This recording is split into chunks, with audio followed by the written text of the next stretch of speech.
جس اللہ وحدہ لا شریک نے ہم کو، آپ کو اور دنیا بھر کے تمام انسانوں اور جنوں کو محض اپنی عبادت کے لیے پیدا فرمایا۔ صلاۃ و سلام کا نزول ہو تمام انبیاء کرام علیہم الصلاۃ والسلام پر، خصوصاً صاحب کمال،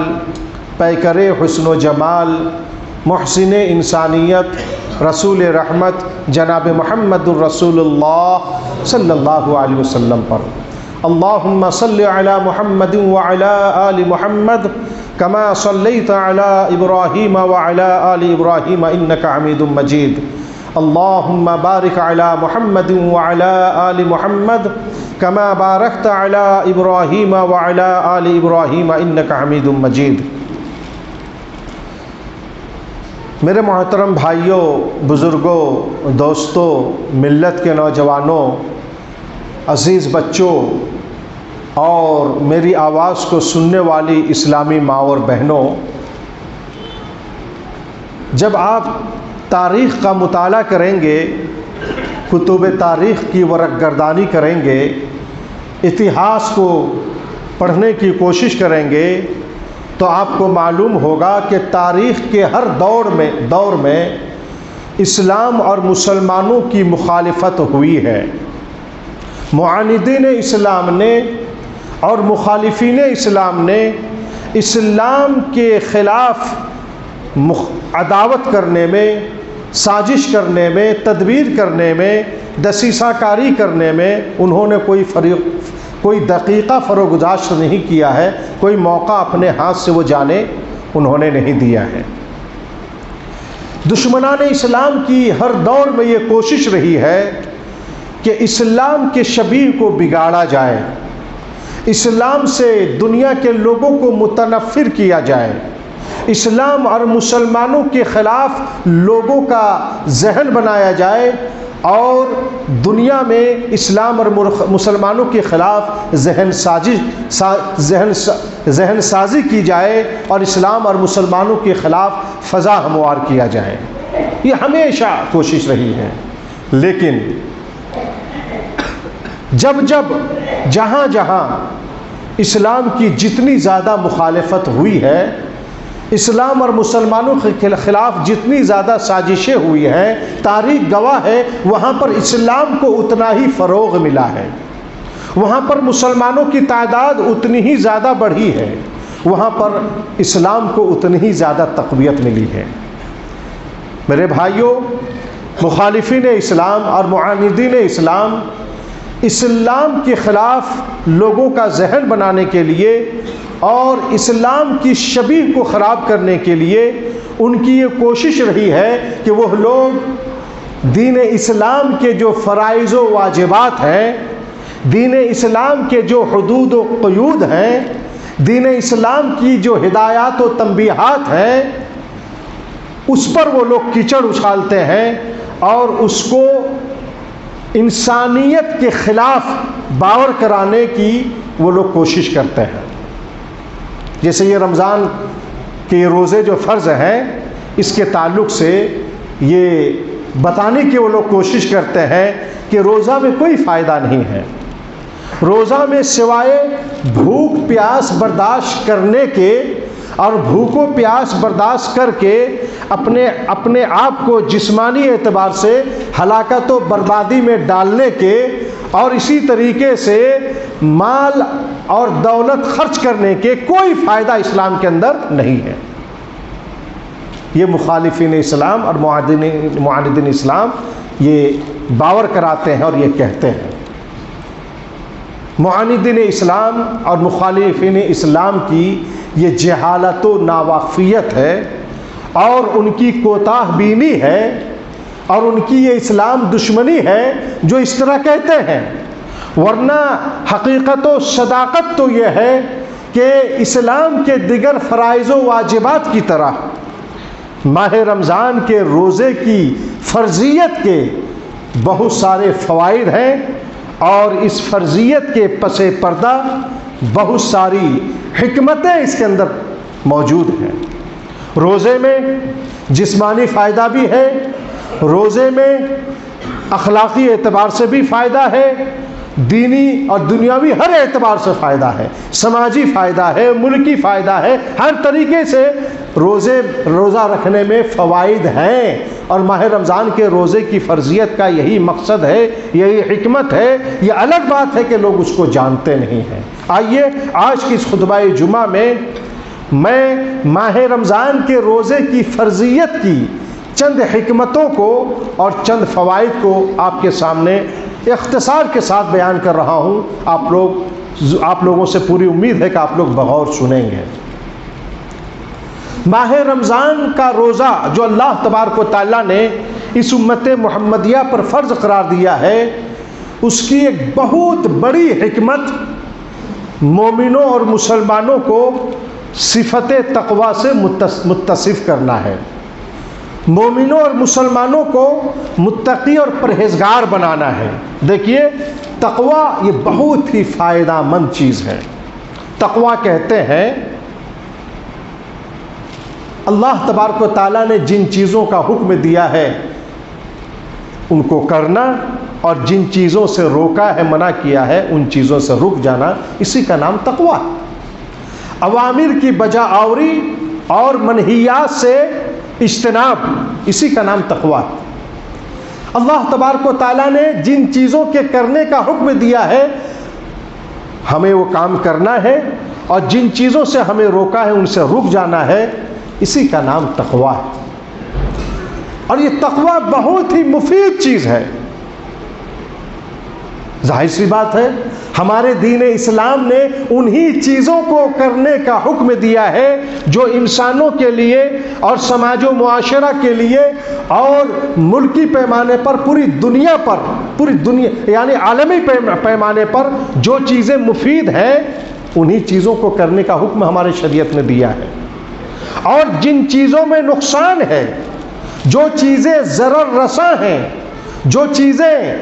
نقصان دہ ہیں، انہی چیزوں سے اسلام نے مسلمانوں کو روکا ہے۔ تو جب کسی کے اندر تقوی آ جائے گا، کوئی اگر متقی اور پرہیزگار ہو جائے گا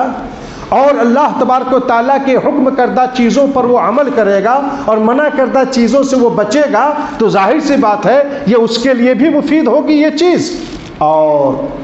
دوسروں کے لیے بھی، سماج اور معاشرے کے لیے بھی یہ چیز مفید ہوگی۔ یہی تقوی سے متصف کرنے کے لیے اللہ تبارک و تعالیٰ نے ماہ رمضان کے روزے کو فرض قرار دیا ہے، یہ پہلی حکمت۔ چنانچہ اللہ تبارک و تعالیٰ نے سورہ بقرہ کے اندر واضح لفظوں میں ارشاد فرمایا، یا ایھا الذین آمنوا کتب علیکم الصیام کما کتب علی الذین من قبلکم لعلکم تتقون۔ اے مومنو، اے مسلمانوں، اے کلمہ ایمان اور کلمہ توحید کو اپنے سینے پر جگہ دینے والوں، سنو، تمہارے اوپر روزے ویسے ہی فرض قرار دیے گئے ہیں جیسے تم سے پہلی امتوں پر روزے فرض قرار دیے گئے تھے۔ کیوں؟ ماہ رمضان کا روزہ کیوں فرض قرار دیا گیا ہے تمہارے اوپر؟ لعلکم تتقون، تاکہ تم تقوی کی صفت سے متصف ہو جاؤ،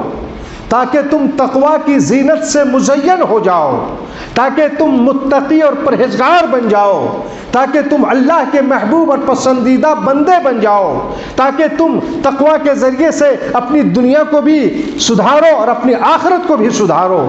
تاکہ تم تقوی کے ذریعے سے تم اپنے آپ کو بھی اور سماج و معاشرے کو بھی امن و سکون عطا کرو۔ اس لیے اللہ تعالیٰ نے تمہارے اوپر روزے کو فرض قرار دیا ہے، لعلکم تتقون۔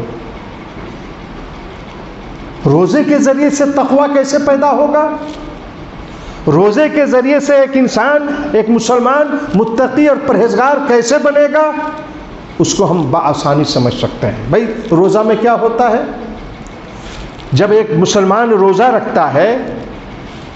گھٹیا سے گھٹیا مسلمان، کوئی مسلمان گھٹیا نہیں ہوتا ہے، گھٹیا میں اس لیے عملی اعتبار سے کہہ رہا ہوں، یعنی بگڑا سے بگڑا ہوا مسلمان جب ماہ رمضان میں روزہ رکھتا ہے تو روزے کی حالت میں وہ کھاتا نہیں ہے، پیتا نہیں ہے، اپنی بیوی کے قریب بھی نہیں جاتا ہے، بیوی سے ہم بستری نہیں کرتا ہے۔ کیوں؟ اس لیے کہ وہ جانتا ہے کہ روزے کی حالت میں کھانا پینا حرام ہے، بیوی سے ہم بستری حرام ہے، اگر ہم کھائیں گے روزہ ٹوٹ جائے گا، اللہ کے حکم کی مخالفت لازم آئے گی، اگر ہم پیئیں گے اللہ کے حکم کی مخالفت لازم آئے گی اور روزہ ٹوٹ جائے گا۔ محض اللہ تبارک و تعالیٰ کے ڈر سے روزے کی حالت میں ایک بندہ مسلم کھانا پینا چھوڑ دیتا ہے، جبکہ اس کے گھر میں کھانے پینے کی عمدہ سے عمدہ چیزیں موجود ہیں، وہ چاہے تو چھپ کر کے کھا سکتا ہے، پی سکتا ہے، اس کے جیب میں پیسہ ہے، وہ چاہے تو ہوٹلوں میں عمدہ سے عمدہ چیزوں کو کھا پی سکتا ہے، اپنے بھوک کو مٹا سکتا ہے، لیکن وہ کھاتا نہیں ہے، پیتا نہیں ہے۔ کیوں؟ کہ روزے کی حالت میں کھانا پینا حرام ہے، کھائیں گے پیئیں گے روزہ ٹوٹ جائے گا، اللہ تبارک و تعالیٰ ناراض ہو جائے گا، ایمان میں کمی آ جائے گی، اسلام کی مخالفت لازم آئے گی۔ اس لیے ایک بندہ مسلم روزہ کی حالت میں، ایک روزہ دار مسلمان روزے کی حالت میں وہ کھاتا پیتا نہیں ہے، پانچوں وقت کی نماز کی پابندی کرتا ہے، وہ جانتا ہے کہ پانچوں وقت کی نماز فرض ہے، ہم روزہ رکھے ہوئے ہیں، ہم کو نماز کی پابندی کرنی چاہیے، نماز تراویح کا اہتمام کرتا ہے، اور مہینوں کے مقابلے میں ماہ رمضان میں قرآن کی تلاوت وہ زیادہ کرتا ہے، تلاوت قرآن زیادہ وہ سنتا ہے۔ یہ ایک روزہ کی حالت میں روزے دار مسلمان کی ایک حالت یہ ہے، اور یہ ایک دن نہیں، 30 دن رمضان یا 29 یا 30 دن پورے رمضان کے مہینے میں ایک روزے دار بندہ اس طریقے سے کرتا ہے۔ میرے بھائیوں، یہ ایک مہینہ تک روزے کی حالت میں جو ایک بندہ مسلم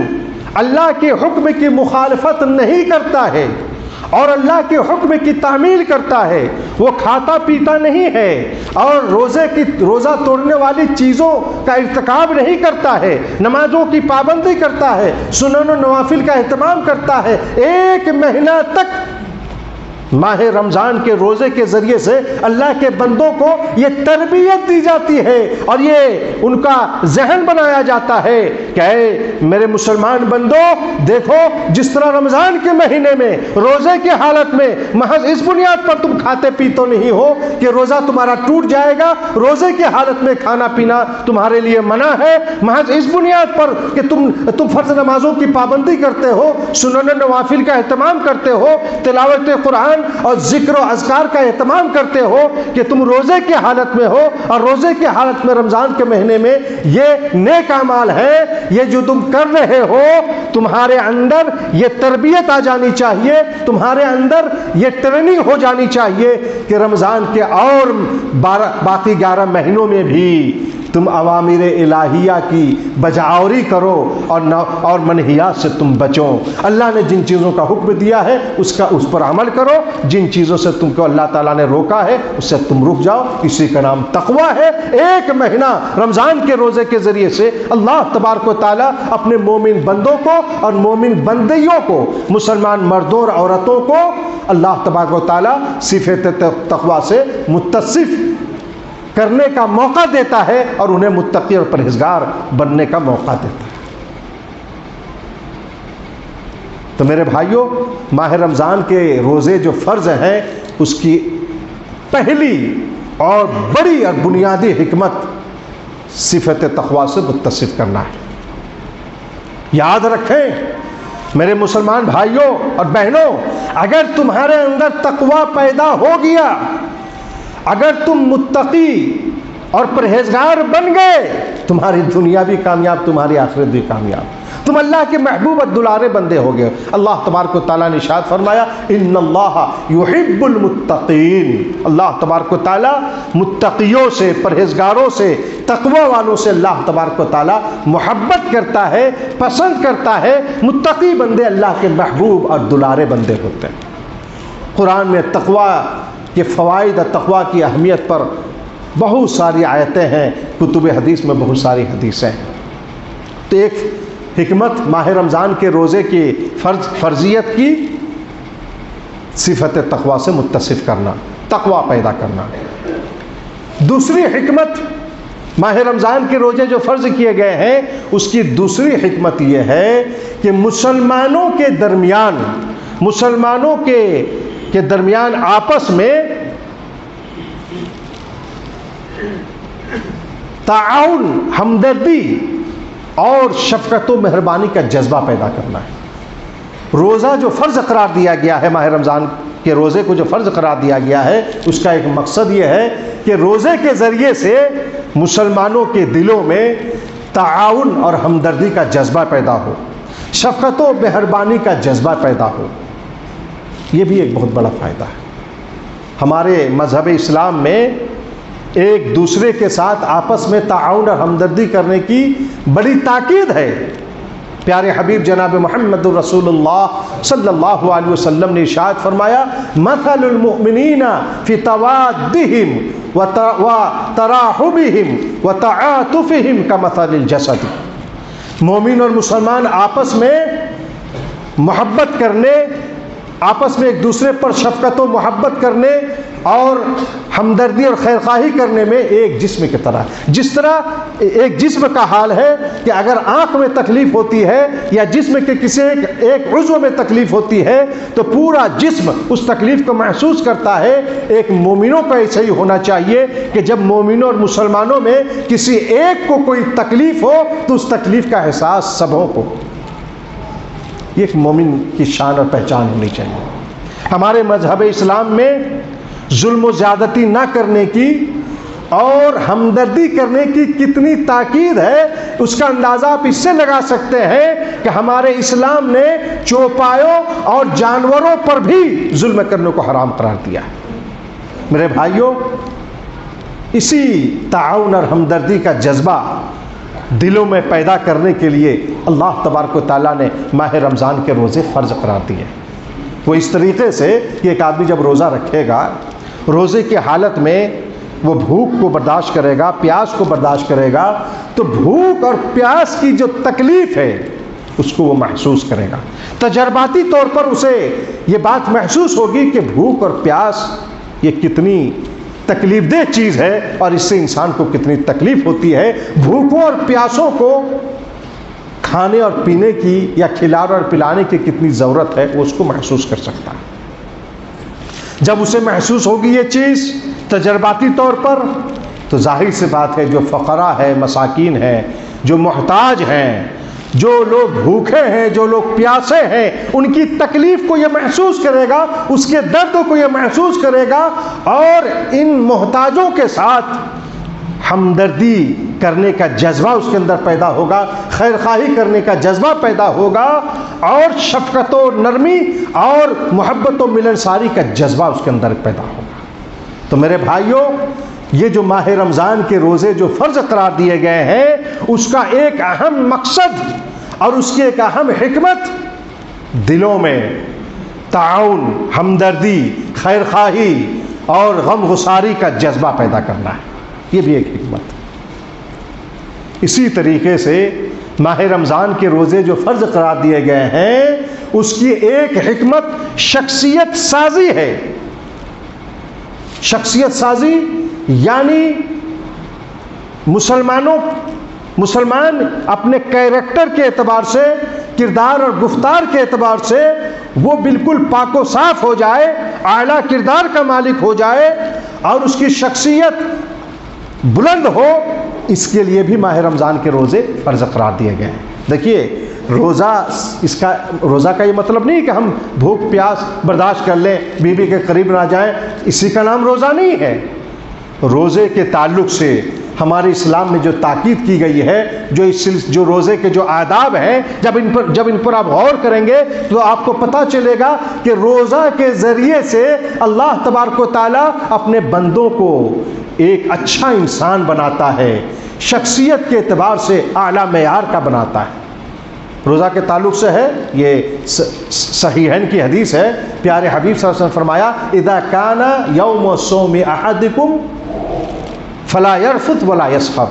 کہ جب تم میں سے کوئی روزہ سے ہو تو اسے چاہیے کہ وہ گالی گلوچ نہ کرے، وہ فحش گوئی نہ کرے، اپنی زبان کا گندا استعمال نہ کرے، ولا یسخب، وہ لڑائی جھگڑا نہ کرے، شور و غل نہ کرے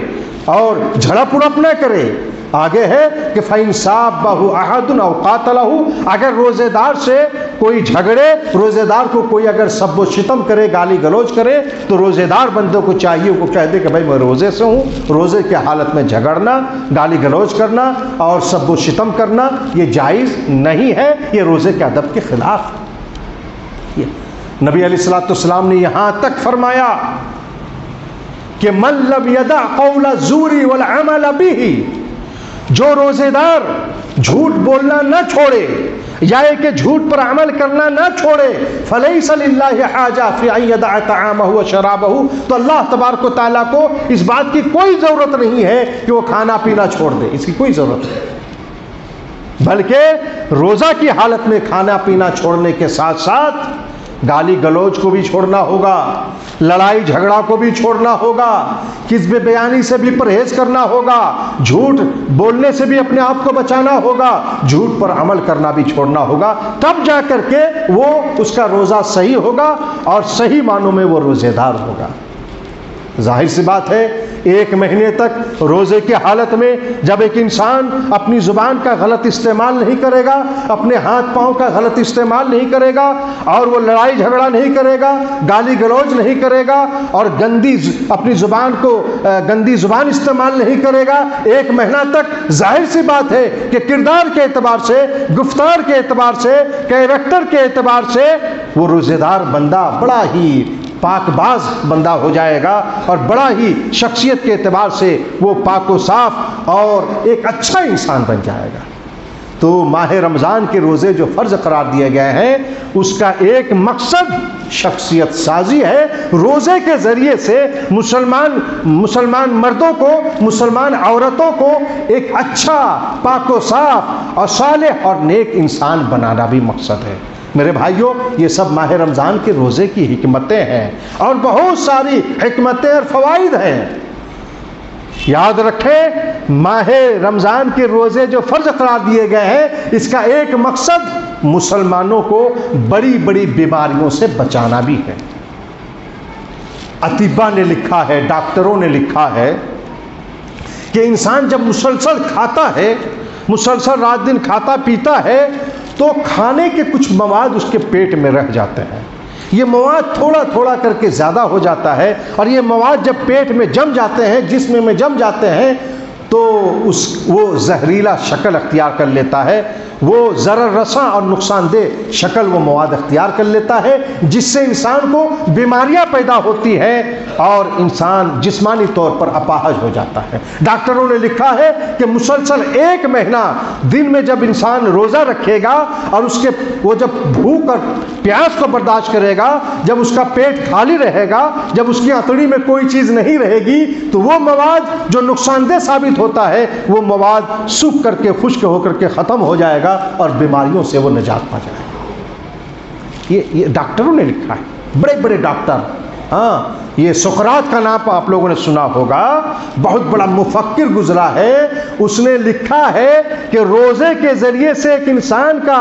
جو ذہن ہے وہ بالکل پاک ہو جاتا ہے، ذہن کے اندر تازگی آ جاتی ہے۔ چنانچہ سقراط کے بارے میں ہے کہ جب اس کو کسی چیز پر غور کرنا ہوتا تو پہلے وہ 10 دن روزہ رکھتا، پھر اس پر وہ غور کرتا۔ ابن سینا نے لکھا ہے، ابن سینا کی تحقیق ہے کہ روزہ سے بہتر اور آسان علاج بیماریوں کا دنیا میں کوئی نہیں۔ ابھی بہت سارے ممالک ابھی بھی اور ماضی قریب میں بڑی بڑی بیماریوں کو روزے کے ذریعے سے کنٹرول وہ لوگ کرتے تھے، خاص طور پر شوگر جو ہے، شوگر کو روزے کے ذریعے سے ایک زمانے تک کنٹرول کیا گیا اور ابھی بھی بہت سارے لوگ روزہ رکھ کر کے اپنے شوگر کو کنٹرول کرتے ہیں۔ تو میرے بھائیوں یہ یعنی روحانی، جسمانی، طبی بہت سارے فوائد ہیں روزے کے، اور انہی فوائد سے مسلمانوں کو مشرف کرنے کے لیے، انہی فوائد کو مسلمانوں کو حاصل کرنے کے لیے اللہ تبارک و تعالیٰ نے ماہ رمضان کے روزے فرض قرار دیا ہے۔ اللہ تبارک و تعالیٰ سے دعا ہے اے اللہ ہم تمام مسلمانوں کو کہنے سننے سے زیادہ اس پر عمل کرنے کی توفیق عطا فرما۔ اے اللہ ہمارے گناہوں کو معاف فرما، ہمارے نیک اعمال کو قبول فرما۔ پروردگار عالم ماہ رمضان ہم پر سایہ فغن ہے، رمضان کا مبارک مہینہ شروع ہو چکا ہے۔ اے اللہ رمضان کی اس ماہ مبارک کی قدر کرنے کی اور اس مہینے میں ہمیں زیادہ سے زیادہ نیکیاں کرنے کی اور ثواب حاصل کرنے کی توفیق عطا فرما۔ اے اللہ پروردگار عالم تو ہی رزاق ہے، تو ہی روزی رساں ہے۔ پروردگار عالم جتنے بھی بے روزگار مسلمان ہیں، بے روزگار مسلمانوں کو روزگاری عطا فرما، برسر روزگار مسلمانوں کی روزگاری میں کامیابی اور برکت عطا فرما۔ اے اللہ اسلام اور مسلمانوں کی حفاظت فرما، مساجد و مدارس اور اسلام کے مقدس مقامات کی حفاظت فرما، عالم اسلام کی حفاظت فرما۔ اے اللہ ہمارے ملک ہندوستان کی حفاظت فرما۔ پروردگار عالم ہم تمام مسلمانوں کو مخالفوں کی مخالفتوں سے، معاندین کی عداوتوں سے اور ہر طرح کی شرور و فتن سے ہم سبوں کی حفاظت فرما۔ اے اللہ پروردگار عالم ہمارے معاشرے میں، ہمارے سماج میں ہماری جو بہن بیٹیاں شادی کی عمر میں پہنچنے کے باوجود غیر شادی شدہ گھروں میں ہیں، اے اللہ ان کے لیے شادی کا اور بہترین جوڑے کا انتظام فرما۔ پروردگار عالم جو پریشان حال مسلمان ہیں ان کی پریشانی کو دور فرما، جو مصیبت زدہ ہیں ان کو مصیبتوں سے نجات عطا فرما۔ اے اللہ پروردگار عالم ہم سے پہلے جتنے بھی مسلمان گزر چکے ہیں ان کے گناہوں کو معاف فرما، ان کے نیک اعمال کو قبول فرما، ان کے لیے ان کے قبروں کو جنت کا باغ بنا دے۔ ہمیں جب تک زندہ رکھ ایمان کی حالت میں زندہ رکھ اور ہم سب کا خاتمہ ایمان کی حالت میں فرما۔ اے اللہ ہمارا ایمان ہے، ہمارا عقیدہ ہے، تو ہی دعاؤں کو قبول کرنے والا ہے۔ اے اللہ پروردگار عالم اگر ہماری دعائیں قبول نہ ہوئی ہم ہلاک و برباد ہو جائیں گے۔ اے اللہ اپنے فضل و کرم سے ہمارے ان دعاؤں کو قبول فرما۔ ربنا تقبل منا انک انت السمیع العلیم وتب علینا انک انت التواب الرحیم۔ صلی اللہ تعالی علی خیر خلق محمد وعلی آلہ وصحبہ اجمعین برحمتک یا ارحم الراحمین۔